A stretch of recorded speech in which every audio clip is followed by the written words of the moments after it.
Olá, gente, tudo bem? Vamos conversar sobre a situação como um todo no Green Bay Packers. Eu fui pedido por muitos de vocês nos comentários, inclusive se você tem ideias de vídeo, o que você quer de análise, etc., manda aí nos comentários. Eu sou Antônio Curti e hoje a gente vai falar sobre o Green Bay Packers e a situação atual dos Packers, que é melhor do que parece. Por incrível que pareça, é melhor do que parece. Vamos primeiro entender o que aconteceu. O Mike McCarthy, ele é um gestor muito bom de elenco. Ele é um gestor bom de elenco, mas play caller faz algum tempo, o cara que chama jogadas, né? Jogada, caller, chamador. O chamador de jogadas, ele não é um play caller muito bom já há algum tempo. E a situação do Green Bay Packers, você pode entender melhor ela ou compreender melhor ela se você já praticou algum esporte coletivo na sua vida, seja de maneira amadora, seja de maneira profissional. Sei que tem alguém assistindo aí que já jogou profissional, algum esporte coletivo. Se você jogou um esporte amador na vida, você sabe que vestiário é uma coisa meio complicada e técnico é uma coisa complicada. Porque se você é muito talentoso e seu técnico não te desafia e desafia apertando os botões certos, a coisa pode degringolar. E principalmente uma máxima que existe em praticamente todos os esportes coletivos que a gente viu, por exemplo, com o Jim Harbaugh no San Francisco 49ers. Acabou vitória, acabou o amor. Os 49ers com o Jim Harbaugh começaram a degringolar quando o time começou a perder muitos jogos. O Jim Harbaugh era um cara que pressionava muito e aí não deu certo. Tanto que no college é uma situação diferente, porque o elenco roda muito, os caras se formam e etc. E aí tem mais aquela figura de paizão, por isso eu acredito até que o Harbaugh continue pelos próximos anos no college, ele já vai continuar pro próximo ano em Michigan. O estilo dele é mais college football, assim como o Nick Saban também acredito que seja um cara mais de college football. Na NFL é um negócio complicado porque você está tratando com ídolos, com estrelas nacionais. O college football é uma coisa um pouco mais regional nos Estados Unidos. Tem bastante audiência, mas é um pouco mais regional. A NFL não. A NFL, se o Aaron Rodgers andar em Montana ou se ele andar em Nova York, ele vai ser reconhecido do mesmo jeito. Então é difícil de lidar com estrelas que têm ego grandes. E tradicionalmente se diz que o Aaron Rodgers é um cara com um ego muito forte. E normal, né? Com dinheiro, com talento, às vezes isso acaba acontecendo. Dizem que ele é um cara difícil de lidar. Fontes internas indicam que sempre houve atrito entre o Mike McCarthy e o Aaron Rodgers, mesmo na época vencedora. E o principal motivo é porque o Mike McCarthy era coordenador ofensivo do San Francisco 49ers, time de infância do Aaron Rodgers, em 2005, quando a equipe escolheu o Alex Smith, em vez de escolher o Aaron Rodgers no draft. Inclusive, houve momentos, segundo fontes dos Packers, que o Aaron Rodgers deu essa cutucada no McCarthy. Mas você escolheu o Alex Smith, né? E a gente já falou isso no podcast, isso tem fontes, o Sports Illustrated já foi falado, a gente não está inventando isso. E mesmo assim, não é também o fim do mundo, né? Não é como se, meu Deus do céu, que coisa absurda. Acontece, a gente está lidando com pessoas. Em qualquer mercado de trabalho, seja na NFL, seja em qualquer outro, principalmente mercado nos quais essas pessoas aparecem para o público, você vai ter aquelas divas, aquelas estrelas, né? Então, normal, isso acontece. Agora a questão é a seguinte, por que degringolou? Vamos começar. O Green Bay Packers era constantemente maquiado, e eu sei que é óbvio falar isso, muitos torcedores sabem disso, mas não é todo mundo que sabe, porque não é todo mundo que acompanha a fundo como os torcedores dos Packers ou de times rivais. Ele era constantemente maquiado pela genialidade do Aaron Rodgers. E isso acontece na NFL. Em 2001, o Drew Bledsoe começou a temporada como quarterback titular dos Patriots, tinha acabado de assinar um contrato de 10 anos. Em 2000, o time perdia muitas partidas, segundo o coordenador ofensivo do time na época, o Charlie Weis, e também no início da temporada de 2001, porque todo mundo ficava olhando assim, pô, esse Drew Bledsoe é talentoso pra cacete, não? Que braço sensacional. Ele vai dar um jeito. Palavras do Charlie Weis na temporada de 2001.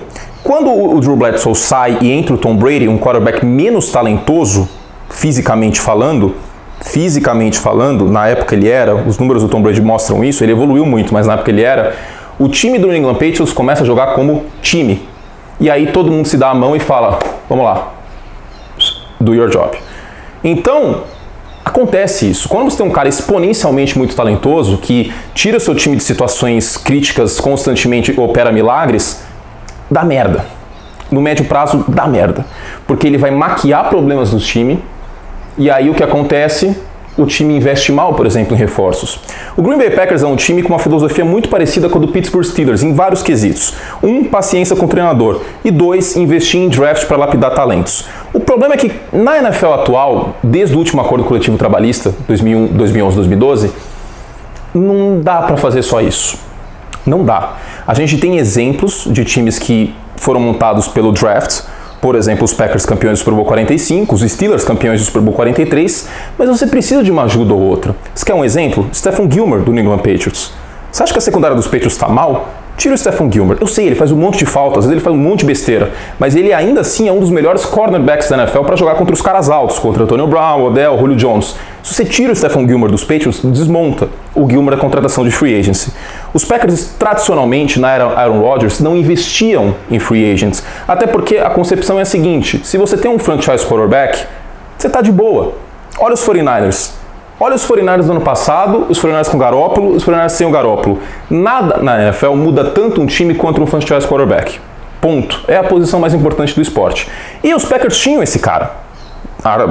Discutivelmente, eu vou falar arguably, vou falar em inglês, no momento do Luciano Gimenez. Mas discutivelmente, um dos melhores quarterbacks da história da NFL. É difícil você não colocar o Aaron Rodgers no top 10, por exemplo. Johnny Unitas, eu não quero saber de Johnny Unitas. Fato é, por conta disso, olha os drafts dos Packers. Abre no Google. Draft 2015, 2016, 2017. Os Packers não investem em talentos ofensivos.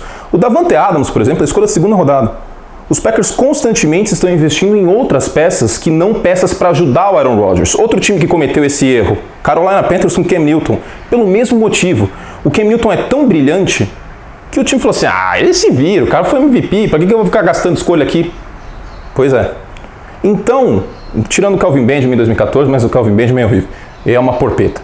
Então, nesse sentido, a genialidade do Aaron Rodgers, indiretamente, feriu o próprio Aaron Rodgers. E ele não tem nada para fazer sobre isso.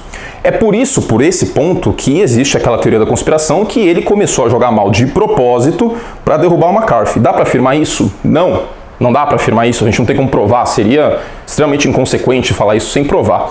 Fato é que o Aaron Rodgers está jogando mal neste ano. Eu postei um vídeo aqui no canal com as jogadas, eu tirei o vídeo do ar, porque senão o YouTube ia derrubar o canal, mas está lá na timeline do meu Twitter, depois eu subo esse vídeo de novo. São passes erráticos do Aaron Rodgers. Ele teve 2 jogos neste ano, contra Patriots e contra Cardinals, que ele teve 12 passes fora do alvo. Até essa temporada, na carreira, ele tinha 2 jogos assim, na carreira inteira, de 2008 a 2017. Como titular dos Packers. Então começa por aí. O Aaron Rodgers jogando mal, seja pelo motivo que for, não consegue mais maquiar os problemas dos Packers. Por tabela, o Mike McCarthy é mostrado ao mundo como o play caller, o chamador de jogadas ruim que ele é. Já falei isso em muitos vídeos, já falei isso em podcast, aliás, em vídeos nem tanto, mas estou falando agora. Já falei em textos, já falei em transmissões, que o Mike McCarthy é um desastre. Contra os Dolphins, por exemplo, numa quarta descida, ele colocou o Jimmy Graham, que é um dos piores tight ends da NFL, bloqueando. É um tight end bom recebendo? Ok, mas bloqueando nunca foi bom, mesmo no Saints. Para bloquear o Cameron Wake, que é o melhor pass rusher dos Dolphins. É esse tipo de coisa que fica na conta do Mike McCarthy. E aquele festival de rotas verticais, não necessariamente 4 rotas verticais, mas conceitos verticais em terceira descida curta. E a paciência que o torcedor dos Packers teve que ter nesse ano para que o McCarthy usasse mais o Aaron Jones, que era o melhor running back do elenco. A desculpa era, mas o Aaron Jones não bloqueava bem.